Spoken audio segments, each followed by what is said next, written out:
Para Atos dos Apóstolos, capítulo 19, vai falar de Paulo em Éfeso. Enquanto Apolo estava em Corinto, Paulo, atravessando as regiões altas, chegou a Éfeso. Ali, encontrou alguns discípulos e lhes perguntou: vocês receberam o Espírito Santo quando creram? Eles responderam: não, nem sequer ouvimos que existe o Espírito Santo. Então, que batismo vocês receberam? Perguntou Paulo. O batismo de João, respondeu eles. Disse Paulo: o batismo de João foi um batismo de arrependimento. Ele dizia ao povo que cresce naquele que viria depois dele, isso é, em Jesus. Ouvindo isso, eles foram batizados em nome do Senhor Jesus. Quando Paulo lhes impôs as mãos, veio sobre eles o Espírito e começaram a falar em línguas e a profetizar. Eram todos uns 12 homens. Paulo entrou na sinagoga e ali, com liberdade durante 3 meses, argumentou convincentemente acerca do reino de Deus. Mas alguns deles se endureceram e se recusaram a crer e começaram a falar mal do caminho diante da multidão. Como eu disse, caminho é como era chamada a igreja antigamente. Paulo então afastou-se deles. Tomando consigo os discípulos, passou a ensinar diariamente na escola de Tirano. Isso continuou por 2 anos, de forma que todos os judeus e gregos que viviam na província da Ásia ouviram a palavra do Senhor. Deus fazia milagres extraordinários por meio de Paulo, de modo que até lenços e aventais que Paulo usava eram levados e colocados sobre os enfermos. Estes eram curados das suas doenças, e os espíritos saíam deles. Alguns judeus que andavam expulsando espíritos malignos tentando invocar o nome do Senhor sobre os endemoniados disseram: em nome de Jesus, a quem Paulo prega, eu ordeno que saiam. Os que estavam fazendo isso eram 7 filhos de Seva, um dos chefes dos sacerdotes judeus. Um dia o espírito maligno respondeu: Jesus eu conheço, Paulo eu sei quem é, mas vocês quem são? Então o endemoniado saltou sobre eles e os dominou, espancando-os com tamanha violência que eles fugiram para casa nus e feridos. Quando isso se tornou conhecido de todos os judeus e gregos que viviam em Éfeso, todos eles foram tomados de temor e o nome de Jesus era engrandecido.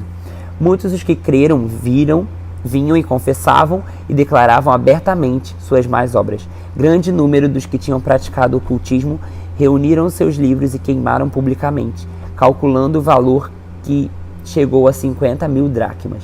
Daquela maneira, a palavra do Senhor se difundia e se fortalecia.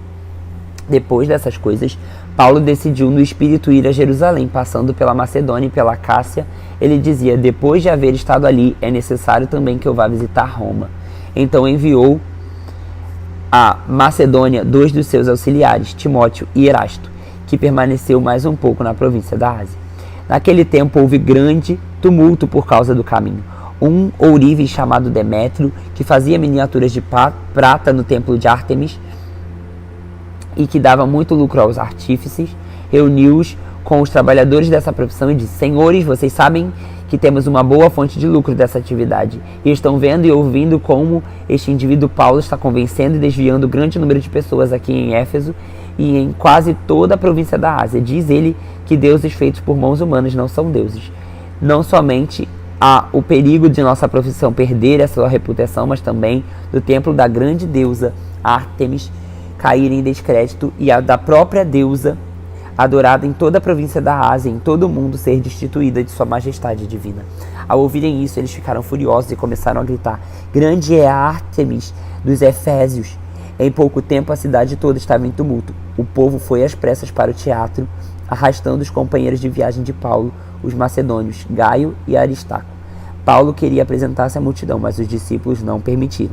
Alguns amigos de Paulo, dentre as autoridades da província, chegaram a mandar-lhe um recado pedindo que não fosse se arriscar indo ao teatro. A assembleia estava uma confusão. Uns gritavam uma coisa, outros gritavam outra. A maior parte do povo nem sabia por que estava ali. Alguns da multidão julgaram que Alexandre era a causa do tumulto. Quando os judeus o empurraram para a frente, ele fez sinal pedindo silêncio, com a intenção de fazer a sua defesa diante do povo. Mas, quando ficaram sabendo que ele era judeu, todos gritaram em uma só voz durante cerca de 2 horas: grande é a Ártemis dos Efésios! O escrivão da cidade acalmou a multidão e disse: Efésios, quem não sabe que a cidade de Éfeso é a guardiã do templo da grande Ártemis e da sua imagem que caiu do céu? Portanto, visto que esses fatos são inegáveis, acalmem-se, não façam nada precipitadamente. Vocês trouxeram esses homens aqui, embora eles não tenham roubado templos nem blasfemado contra a nossa deusa. Se Demétrio e seus companheiros de profissão têm alguma queixa contra alguém, nos tribunais estão abertos e há procônsules, eles que apresentem suas queixas ali. Se há mais alguma coisa que vocês querem apresentar, isso será decidido em assembleia, conforme a lei. De maneira como está, corremos o perigo de sermos acusados de perturbar a ordem pública por causa dos acontecimentos de hoje. Nesse caso, não seríamos capazes de justificar esse tumulto, visto que não há razão para tal. E tendo dito isso, encerrou-se a